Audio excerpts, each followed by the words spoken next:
Hello, hello everybody. So it is my pleasure to introduce Professor Gideon Rosen from Princeton. So please. Thanks very much. I love these eloquent French introductions. All right, so as Dan Rothschild pointed out yesterday, some of us had 2 years to think about our papers for this symposium, and unlike the rest of you, I did not use my time especially well. So what I've got is not the fully realized paper that would be a fitting tribute to Steve, as if any paper I would write could be. But just some notes on a topic that Steve first introduced me to. The first paper of Steve's that I ever read was his Journal of Philosophy paper called Identity, Essence, and Indiscernibility, which is, among other things, a rousing defense of the view that I'm going to call modal profile plenitude. That's roughly speaking the view that the statue and the clay are only the beginning. When you've got the statue and the clay, you've got two objects that are coincident with one another in exactly the same categorical state, as Steve puts it, which differ only in their modal and other properties that correlate with modal properties. That's two objects. Modal profile plenitude is the view that that thing happens whenever it can. Given any modal profile compatible with the categorical features of a given object, there exists an object coincident with the original that has that modal profile. It's like this in this world, and as the modal profile specifies, in the various other worlds in which it exists. And those modal profiles don't have to correspond to anything familiar to us, anything that we would recognize as the modal profile of a real object. They're the relatively familiar ones, like the modal profile of a statue or the modal profile of a lump of clay. And then there are the exotic ones that we don't notice until philosophy calls their existence to our attention. As Steve sometimes puts the view, it's the view that every trans-world airline, spelled like that, Kaplan's term, corresponds to an object. That's a pun whose time has come and gone. There used to be an airline. Anyway, this view that every modal profile is realized is not irresistible, but hard to resist as soon as you've taken that first step and acknowledged that the statue is one thing and the lump of clay a different thing. I'm going to talk a little bit about how the view might be formulated, and then I want to explore its implications for, of all things, ethics. That's the plan. So I find the view crystal clear. I know exactly what the friend of plenitude is saying. The view is actually hard to articulate in perfectly hygienic terms. I think it's easy to articulate if you spot yourself the notion of a categorical property. So I'm just going to say a little bit about what's meant by a categorical property. I have lots of stuff about how this notion might be refined and ultimately defined. But it's not very good, and I'm not going to go through it in detail because that's not the main issue. But let me just remind you what some of the issues are. Categorical properties are initially introduced to us as the properties that coincident objects, like the statue and the lump of clay, share in virtue of being coincident. So they're properties like shape and color and location,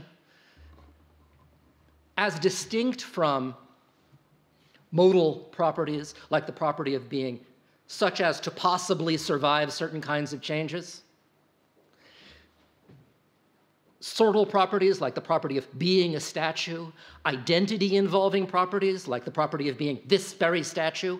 That's obviously a property with respect to which the statue and the lump of clay differ. Those are non-categorical properties. The categorical properties are at least initially given to us as the properties that these guys share. That's not ultimately a satisfactory characterization of the notion of a categorical property, but it clues you into the kind of thing we have in mind. A categorical state is just a maximal consistent categorical property. A categorical property that is consistent in the sense that something could possibly have it, and maximal in the sense that for any other categorical property, if you're in the categorical state, it's entailed that you either have or lack that categorical property. So your categorical state now is the strongest categorical property you instantiate. A modal profile as I'm going to use the term here, is a partial function from possible worlds to instantiated categorical states.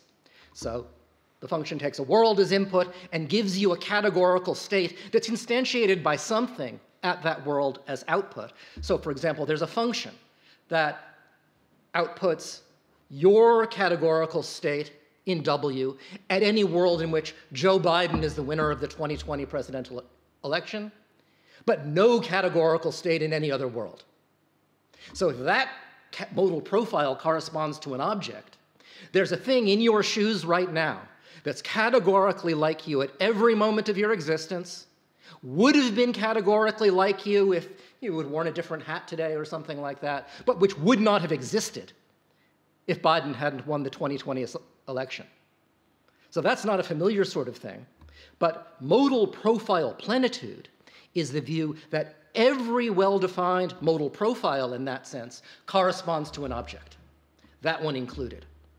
So if modal profile plenitude is true, there is an object in your shoes right now whose very existence was at stake in the 2020 election. And not just one of them, lots of them. I'm not going to say very much at all about why we should accept this view. We can come back to that. It's an interesting question.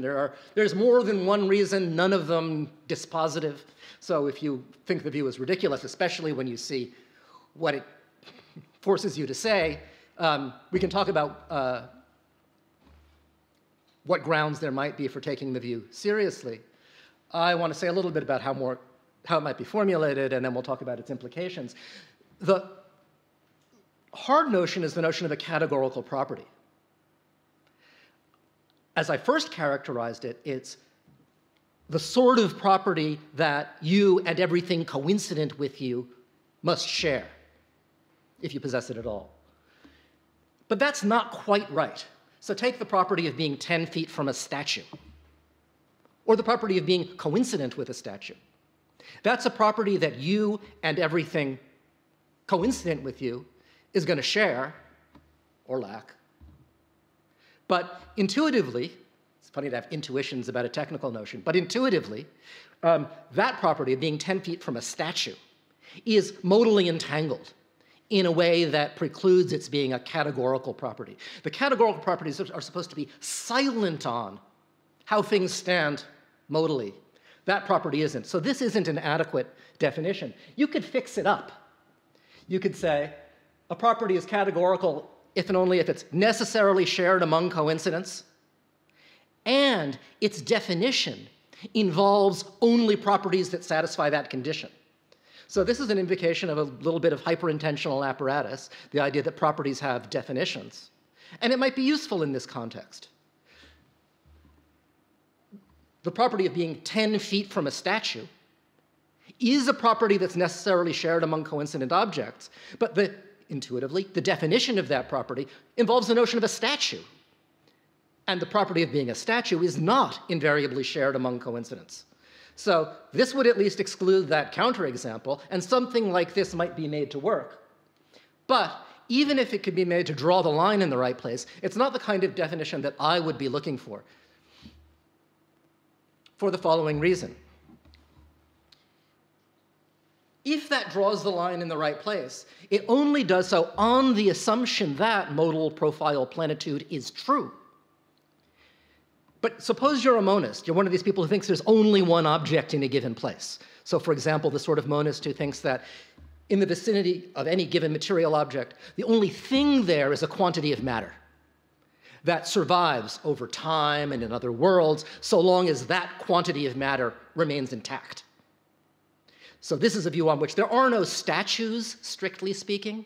If a statue is something that cannot survive certain changes in shape, you have instead only statuesque hunks of matter that cease to be statues when you squash them, but don't cease to be when you squash them. That's an intelligible sort of view. It always comes up when you present the statue and the clay problem to undergraduates. That's the view they want when they want there to be only one object in a place. If you accept that view, then the definition will tell you that every property is a categorical property.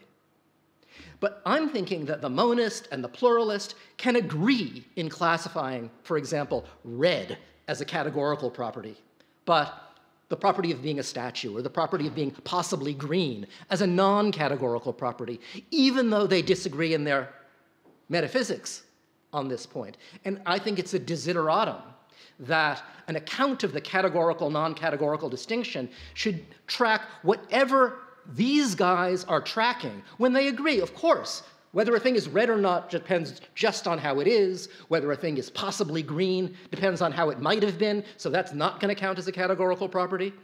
They're getting at something, and this definition doesn't capture what it is they're both glomming onto. Here's the intuitive idea. What you want to say is, just as an intrinsic property is a property that you possess independently of what there is outside of you, so a categorical property is a property you possess independently of how things are in other worlds, independently of how things might have been.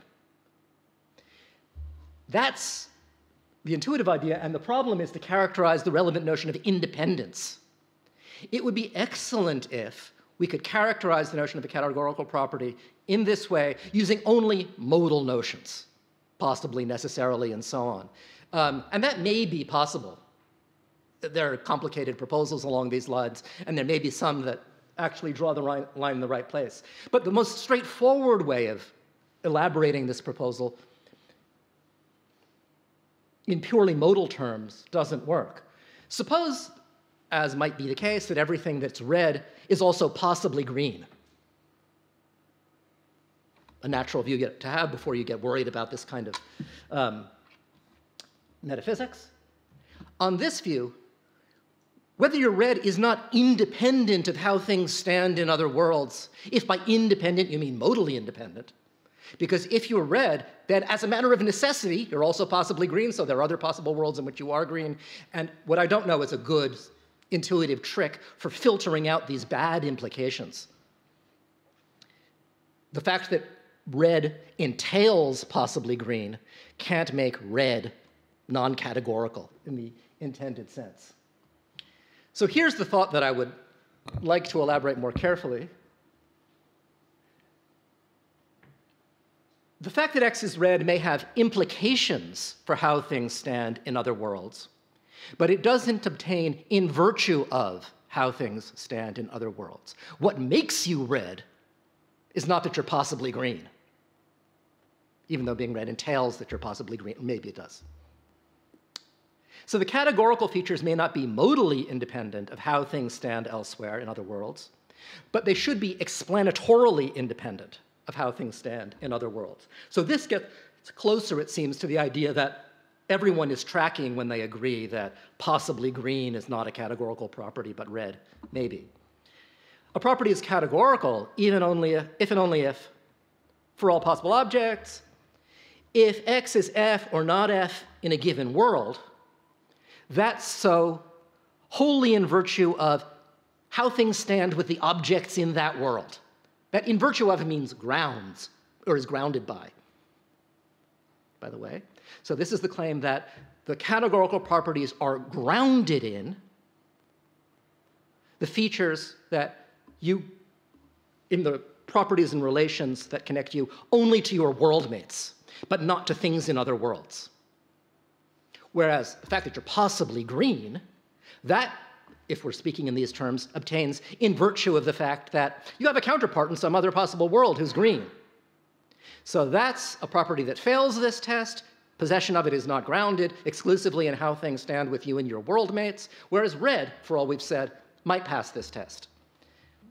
That's the right idea, but this way of putting it in terms of you and your worldmates and so on, that assumes modal realism. It would be excellent to be more ecumenical.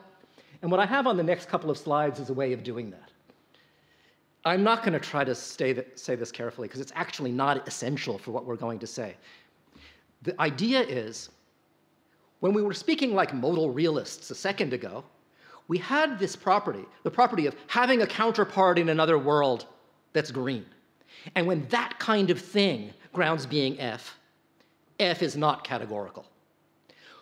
That was one theoretical account of how this kind of modal feature can be grounded. According to the modal realist, facts about how you possibly are but are in fact not. Facts about the properties you could have had but don't. Those are grounded in facts about your otherworldly counterparts. But that's not the only theory about how these de re modal facts get grounded. Everyone needs some account of what makes it the case that you could have been green in worlds in which you're not. Call those facts, whatever they are, the pre-modal facts. These are the facts that make it the case that you're possibly F in worlds in which you aren't. The idea is that what unifies the categorical properties is that in every world in which you have a given categorical property, the grounds for your having that property are not pre-modal. The grounds for your having that property don't ground anything about how you are in other worlds, don't ground anything about how you could have been but aren't. So that's the more ecumenical way of saying that when it comes to categorical properties, you possess them in virtue of how things are here, and not in virtue of how things are in other worlds. Okay, so that's, I'm sure that can be done better, and I'm sure it's wrong anyway, but that's as far as I got with this. I now want to generalize a little bit. So far, I've been talking as if things were simply coincident or not in a given world. I talked about your categorical state in this world, in that world, and so on. But that's not actually how we usually talk in this domain. The usual notion of a categorical property or a categorical state allows things to be coincident at some times but not others. So the ship of Theseus can be coincident with one collection of planks now and a different collection of planks later. So what we really need is the notion of a categorical property that you can have at a world and a time, different properties at different times in the same world. So the general notion is F is a categorical property if and only if, necessarily, if X is either F or not F at a given world and time. This is so independently of how things stand at other worlds and times. So what makes you have the categorical features you have now are things that are wholly in place now, not facts about how you might have been but aren't, not facts about how you will be but aren't, not facts about how you were but aren't, but just facts about how you are in every sense here and now. So that's the more general notion of a categorical property. And given this, we have the notion of a momentary categorical state, the strongest categorical property you have at a given time in a given world. And then we have a notion which is a little more general than the thing I put on the table earlier, the notion of a modal temporal profile. A modal temporal profile is a function that takes world-time pairs as input and spits out a categorical state instantiated at that world at that time. Given that notion, we have a view that is stronger than modal plenitude as I defined it earlier. This is the thing that I'll call modal temporal plenitude, MTP. This is the view that every modal temporal profile is realized. This is probably what lots of people who believed in plenitude had in mind to begin with, but it's a slightly stronger view. So the view we had on the table before, modal profile plenitude, that yields a thing that coincides with you if Biden wins, but which doesn't exist otherwise. But that view by itself doesn't yield a thing that coincides with you before the election and carries on with you if Biden wins, but evaporates if Biden loses. That thing wasn't forced on us by modal profile plenitude all by itself. Modal temporal plenitude, sorry, the terminology is so ugly. Modal temporal plenitude yields this fragile thing, a temporary thing which coincides with you for a while and then cuts out if Biden loses. It also yields things that are even stranger than that, a thing that coincides with you forever if Biden wins, but which coincides with you until the election if Biden loses, and then coincides with me. one thing I want to say about this view, I said earlier that this kind of plenitude, once you see the case for the distinction of the statue and the clay, it's hard to resist. It is hard to resist, I think, given certain philosophical proclivities. It's also completely incredible, almost literally unbelievable. And that's one of the things that I hope will come out in the discussion.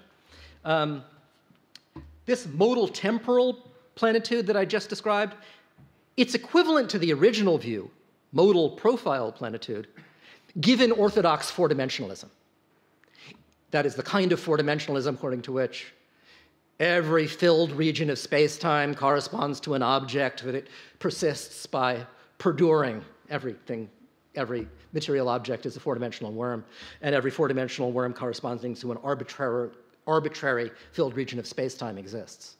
If you're that kind of four-dimensionalist, then you don't get anything new when you go add modal temporal plenitude that you wouldn't have gotten just by adding modal profile plenitude. But if you're not that kind of four-dimensionalist, then this modal temporal plenitude forces on you all of the things that you might have hoped to do without. So suppose you think that objects persist through time by being wholly present at every instant when they're present. So they're like these little nuggets that are wholly there at every moment at which the thing exists. One of those things will still have a modal temporal profile that gives its categorical state at each moment at which it exists.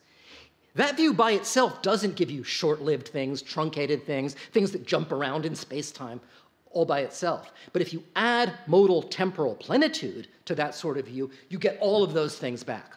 All of the unwanted gunk that's there in an ontology like David Lewis's is forced upon you by plenitude, even given what might have seemed to be a more sensible, more economical starting point.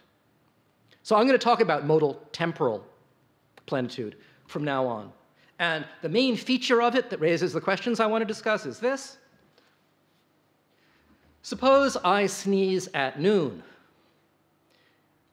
Modal temporal plenitude yields an object coincident with you that vanishes when I sneeze, but which would have lived a long and happy life if I had not sneezed. That thing exists, if this view is true. So modal temporal plenitude implies that my sneeze is lethal, in the sense that it is the but-for cause of the annihilation of a thing that was rather like a living, breathing human being before I sneezed. And it's worse. Suppose you're always happy, but Fred is always miserable. Fred could be halfway around the world. There's a modal temporal profile that returns your categorical state at all times if I don't sneeze, but yours before tea and Fred's afterwards if I do sneeze. Orthodox four-dimensionalism gave us an object that was coincident with you before the sneeze and coincident with miserable Fred afterwards, just spliced together, you before the sneeze and Fred afterwards. That thing exists according to a Lewis-style four-dimensionalist ontology.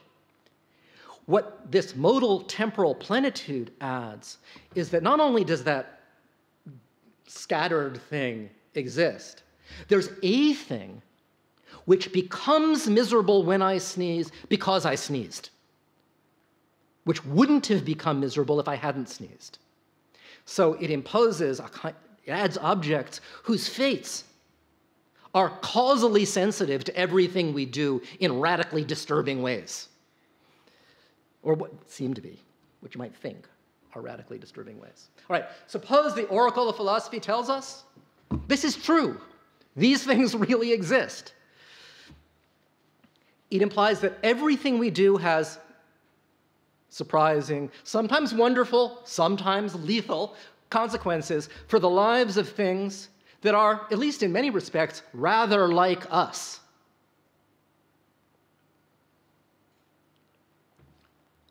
Normally, if you do something that affects the fate of a person or something rather like a person, that raises ethical issues. Does the fact that everything we do affects the fate of these hitherto unnoticed entities have any implications at all for ordinary ethics? And this is a question that my colleague Mark Johnston has been pushing in various ways. He's quite sure that the answer to that question is yes.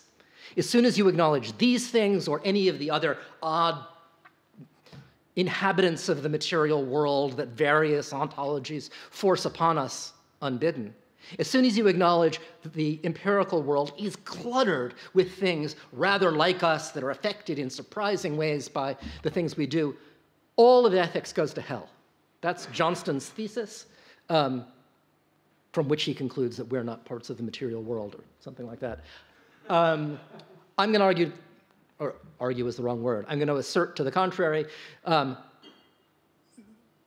In fact, this kind of metaphysics makes no difference for ethics. The challenge is to understand how that could possibly be true, given that we are, in some sense, harming things rather like us all the time by everything we do. So I'm going to discuss two sorts of issues in ethics. One set of issues concern the ethics of harming and benefiting mere conscious subjects. If the only things whose lives were at stake were clams or lobsters, these questions would arise, assuming that clams and lobsters are conscious subjects, even if they are not in any sense beyond that moral agents or moral subjects at all. So there's the ethics of harms and benefits at this truly elemental level. That's one set of issues. And then there are the issues that arise when we think about the consequences of our actions for full-blooded moral subjects like us, whatever that means. So let's talk about the ethics of harms and benefits first. Fido's a happy dog. Fred is a miserable parrot. If you give Fido a bone, Fido's going to get a little happier, and no other animal is going to be affected anywhere. If you do nothing with the bone, if you just sit on it, nothing at all is going to happen to Fido or any other animal. I go out on a limb and say, in this case, you should give the dog a bone. That's what you should do. This should be the easiest possible case in the easiest part of ethics. And the worries that come from metaphysics are going to be not that they force us to give the wrong answers to ethical questions. The worry is always going to be of the form, the metaphysics threatens to make easy cases incredibly hard. And that's a bad result. This should be the easiest case. It's a Pareto improvement for the only thing that matters in the picture. The animals that might get more or less happy as a result of our actions. But now consider Charlie. Charlie's coincident with Fido. And then with Fred, the miserable parrot, if you toss the bone, but he's always coincident with Fido if you do nothing. And Fido's happy enough to begin with. So tossing the bone is good for Fido, but very bad for Charlie. It's going to make him a miserable parrot, or coincident with a miserable parrot. So the metaphysics makes this easy case hard, and it's going to get infinitely worse when we consider the infinitely many things that are harmed and benefited in other ways by your act and all the alternatives. I said, keeping the bone to yourself does nothing. Well, it doesn't do nothing if there's a thing whose modal profile is such that it's going to stay coincident with Fido if you do nothing, but jump to Fred if you give the dog a bone. So you're damned if you do and damned if you don't. You're going to immiserate something no matter what you do. Infinitely many things. And you're also going to make infinitely many things happier if you do nothing. No matter what you do, the case is infinitely complicated. It may be that all of these things somehow cancel out, and we're left at the end of the day with the view that you should give the dog a bone anyway, despite the unspeakable harm you cause to infinitely many conscious things. But that would make this a tragic choice. The best of your awful options is to give the dog a bone, whereas this is not a tragic choice. So there must be some story about why it's not a tragic choice. This problem, as I formulated it, only arises if this thing that's coincident with Fido until I toss the bone, then coincident with the miserable parrot, is itself a conscious thing. We know that Fido is conscious and that the parrot is conscious. I stipulated all of that. But we don't know yet that everything coincident with a conscious subject is itself a conscious subject. That is, in a way, a substantive claim. It would follow almost immediately if your conscious state were an intrinsic state. But it probably isn't, for reasons independently of this. This is, I think, a familiar argument now. Consider Theon and Dion. These are going to be perfect human twins, except that Theon has no left foot. Theon is conscious. Theon is a duplicate, an intrinsic duplicate of this undetached part of Dion, Dion minus his left foot. But it's at any rate not at all obvious that this undetached person part is a conscious subject. It's part of a conscious subject, but it doesn't follow from the fact that you're part of a conscious subject that you are yourself conscious. I don't think your head is conscious. Even though your head has a brain in it, which is doing whatever your brain is doing, because it is your brain. But it's not, it would be anyway too quick to go from the fact that your brain or your head is part of a conscious thing to the conclusion that your brain is another conscious subject, much smaller than you in roughly your vicinity. So I don't think consciousness is obviously an intrinsic property of the things that have it. So it doesn't follow from the fact that this scattered thing, Charlie, initially coincident with Fido, later coincident with Fred, it's intrinsically like a conscious thing at every moment of its existence. Doesn't follow from that that it is itself a conscious thing. But suppose it is. I had hoped in this paper to have some argument to the effect that these things should be regarded as conscious. Consciousness turned out to be harder than I thought it was. So I don't have an argument for that conclusion. But suppose this thing is conscious. It's bad enough from the point of view of ethics if it might be. Because in ethics, in order to decide what you should do, what matters is the probable or possible consequences of your actions. If it's a real possibility that everything you do immiserates some conscious subject because of this bizarre mechanism, then that's something that ought to have an impact on how you ought to act. But I'm going to insist on the claim that even after we've come to take this metaphysics a little bit seriously, if you open up your eyes and look around and consider a real choice situation, it is just obvious that the fact that by snapping my fingers I would make a bunch of these things jump from okay to miserable is no kind of reason at all not to snap my fingers. How could that be? That's the question that I would like to have an answer to. And the answer has to be this. In this part of ethics, where we're talking about the goods and bads that attach to states of affairs in virtue of the experiences of conscious subjects, like clams or lobsters or whatever it is. In this part of ethics, all that matters is the distribution. The distribution specifies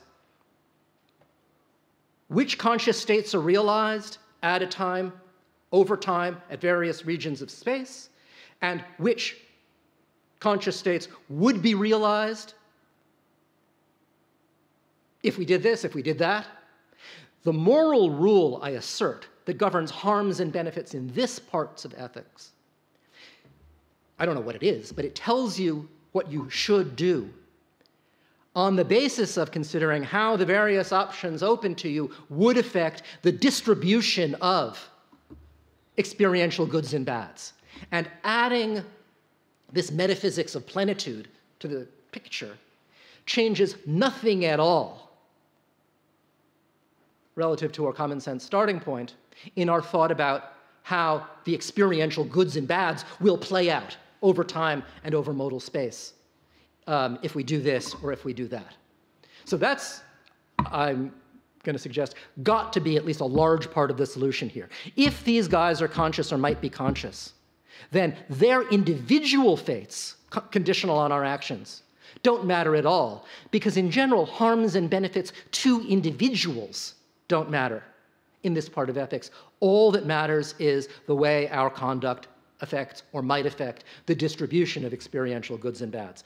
That's just dogmatic assertion. That's no kind of argument at all. But it's not an uncongenial view. It's consistent with any view you might hold about how those experiential goods and bads impact how you ought to act. Doesn't apply anything like total utilitarianism or anything like that. Every more subtle view is consistent with this picture, and the idea that this metaphysics couldn't make a moral difference at that level is reflected in the fact that all that matters is the distribution of experiential goods and bads, conditional on your various actions.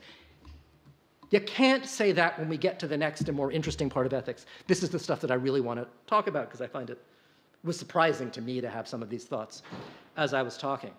Look, say what you will about clams and lobsters and parrots. Some things have a distinctive, exalted moral status that protects them from being treated in certain ways, even to promote the good, even to promote their own good. If I can improve the distribution of experiential goods and bads by pulling Fido's rotten tooth, I should do that. If I can improve the distribution of experiential good and bads by pulling your tooth, I need your permission. I've got to be able to look you in the eyes and justify my conduct to you for it to be morally unproblematic. The hardest questions in ethics concern this exalted moral status. What does it take to have it? Lower animals don't. Most normal human beings do. What is it about us that gives us this kind of exalted moral status? And what follows from having it? I gestured vaguely in the idea that you're protected against certain forms of treatment by the fact that you have it. Exactly how does that work? What is the moral content of possessing this kind of exalted moral status? That's the $64,000 question in non-consequentialist moral philosophy, it seems to me. I'm going to say almost nothing about this, except that most human beings have what it takes to possess this distinctive moral status, and it has the kinds of moral consequences we normally think it does. You can't impose massive costs on the thing with this kind of moral status for the sake of trivial benefits to others, for example. Even lots of others. So here's the example. You come to me for a nose job. I'm a plastic surgeon. I'm very good at nose jobs. I explain the surgery to you. You sign a consent form, and we go ahead. No other person or animal is affected, so by normal standards, I'm in the clear. This should be the easiest case, or at least a very easy case, in this part of ethics. I'm going to benefit you. You gave your informed consent to what would otherwise be an impermissible imposition of harm. But because you gave your informed consent, I'm in the clear. And here's the problem. Let Larry be a fellow traveler, that is a person-like thing who's going to coincide with you for a while, whom the surgery will consign to misery. He's going to be coincident with you until the surgery, and then with a miserable parrot afterwards, but if I don't do anything, he stays coincident with you. If my act would harm another person in this way, it would be wrong. People have a right against being harmed for benefits to others. Because notice, Larry's not going to benefit from the excellent nose I provide you with. Because I do the surgery and he's going to be off miserable somewhere else. So I'm imposing costs on him, the interference that's involved in the surgery, for the sake of a benefit that's going to accrue to someone else. And normally it's wrong to do that to a person. So why am I not wronging a Larry every time I do anything to you, even if I have your consent? In these kinds of cases, we can't say only the distribution matters. It's part of having this kind of exalted moral status that I need to be able to justify my conduct to all those affected who have the relevant kind of moral status on terms that they cannot reasonably reject. And if this bit of surgery is going to make Larry utterly miserable for the rest of his life, he has a complaint against my doing it that I need to be able to address in order for my conduct to be morally unproblematic. But obviously this question doesn't arise. This easy case is easy. For some reason, not yet explained, we do not have to justify our conduct to Larry in the same way in which we do have to justify our conduct to normal human beings. But why not? I'm skipping some stuff, but we can reconstruct later. Why not? You can't say that what makes you a creature with the relevant exalted moral status is that you're a human being or you're a person. It's not brute kind membership that makes you the moral citadel that you are. It's your capacities. It's something about what you can do. Your capacities for reflection, emotion, thought, feeling, action. The kinds of capacities that distinguish you from other lower animals that don't have this exalted moral status. And the problem is that at least some of your fellow travelers look to be like you in respect of all of the relevant capacities, because they're configured just as you are, and many of them have most of the same modal properties that you have. Most of them have the same dispositions you have, or at least most of the same dispositions you have, most of the same powers that you have. And your capacities, your morally relevant capacities, if they are determined by your categorical and modal features over long intervals of your existence, then your fellow travelers should have the same relevant capacities that you have, and if they have the same relevant capacities, they should have the same moral status. So their objections to the courses of action that I might propose to myself should have the same weight as mine would, or as yours would. That's the worry, because they clearly don't. I've gone on a little too long. I'm going to just tell you what my answer to this question is. This was the stuff that I most want to talk about, so let me at least get it on the table.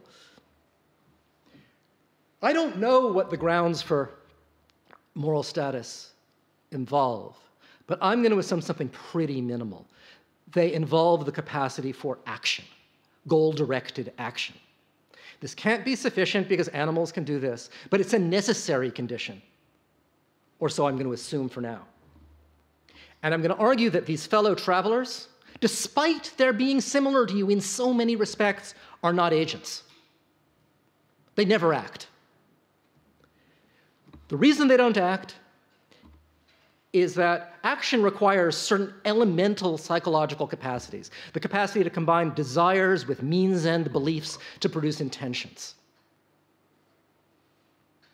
These mental states are all essentially décès, insofar as they're practical, such as to lead to action. I may desire that Rosen have a cookie, de dicto, de re.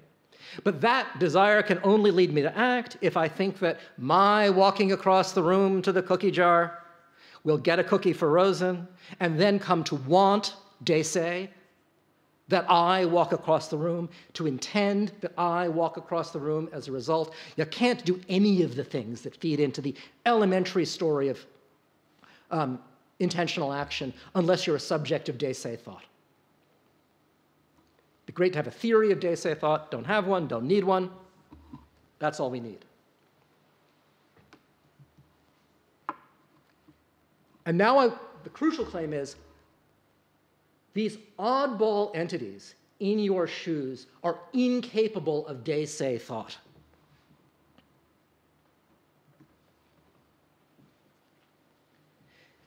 They may be capable of thought. So when you think, I want a cookie, there may be an episode in the life of each of your coincident fellow travelers that registers in the same way, both phenomenologically and semantically. They house a thought. In fact, they house the very same thought you house. Just as you and your fellow travelers have the same head, you and your fellow travelers think the same thoughts if they think at all. But the I you token when you think, I want a cookie, refers to you and not to them. So the I that they token when they think, I want a cookie, refers to you and not to them. There's some argument for that. The argument is, this is certainly how it works with third personal reference to persons. If I use a pronoun to pick out Jill, or I use Jill's name to pick out Jill, I say, Jill is going to the store, or Jill will be in Paris next week. There are plenty of things coincident with Jill now that won't be in Paris next week, because they're going to cut off or they're going to switch to someplace else.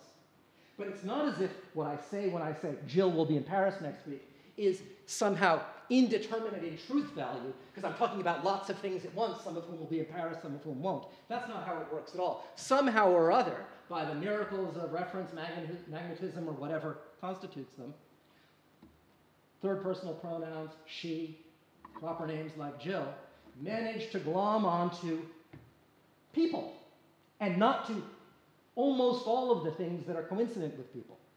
I say the same thing goes for the first person pronoun and for the element of thought in de se thought that corresponds to the first person pronoun.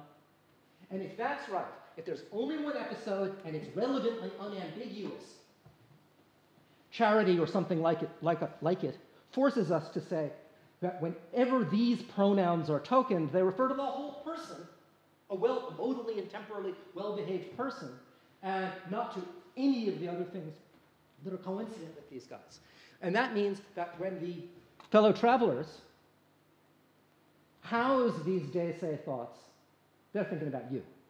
They never think about themselves in the effortless, easy way that you manage all the time.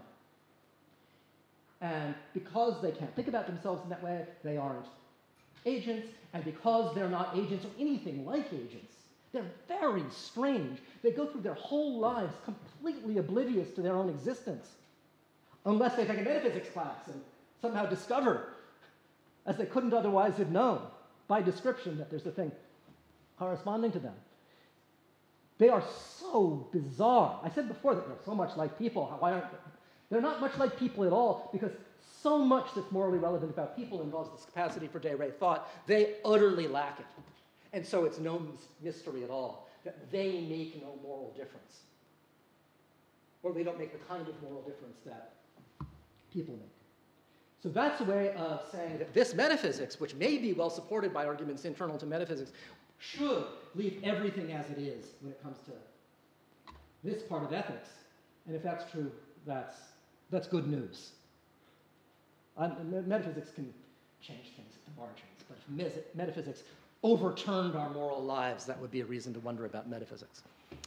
No reason like that in this case. I'll stop. Thank you.